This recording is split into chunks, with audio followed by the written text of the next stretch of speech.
Six Making is an abstract game for two players in which your goal is to build a stack of at least 6 discs with your color on top.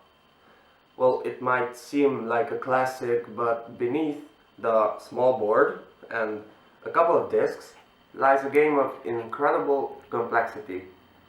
Now let's see why they call it the game of transformations and clever movement. The game starts with an empty board. Players choose colors. Red, start. Then they take turns. In each turn you either place a new disc on the board or you move a stack that is already on the board on top of another stack. When placing new discs, you can place one only on an empty square. Placing it on top of another disc is not allowed. During their height, each stack can be moved with a chess movement.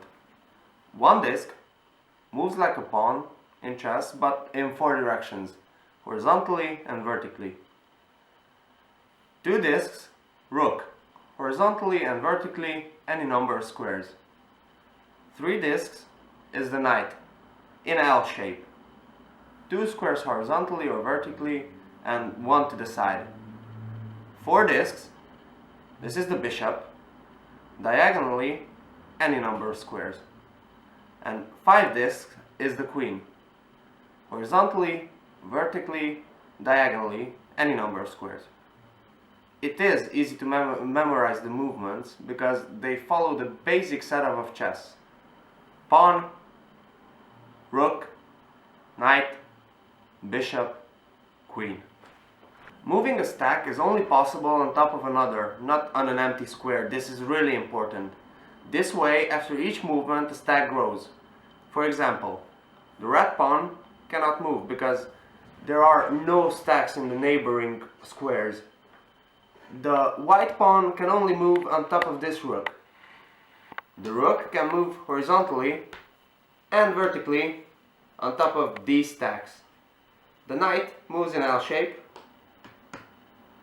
The bishop can only move here on top of this red pawn because it moves diagonally any number of squares, and the queen moves anywhere she wants to, any number of squares. Now this is the rule which makes this game really interesting. It doesn't matter which player you are, you can move with each and every one of these stacks. It doesn't matter which color is on top. For example, if the white player is on turn, he or she may move with these white stacks, but also with the red stacks.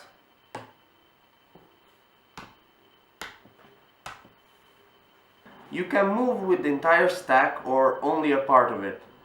When moving a part, discs are always taken from the top and they move as the entire stack. For example, you can move with this knight or you can move with only a part of it.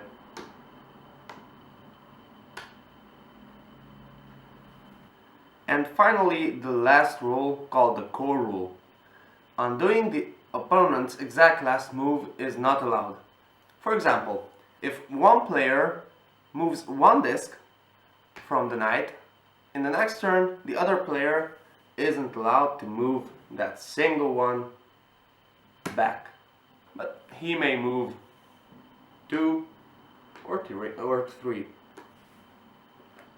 As you can see, this is a great game and it only takes a couple of minutes to learn it, but it takes a lot of time to really master it.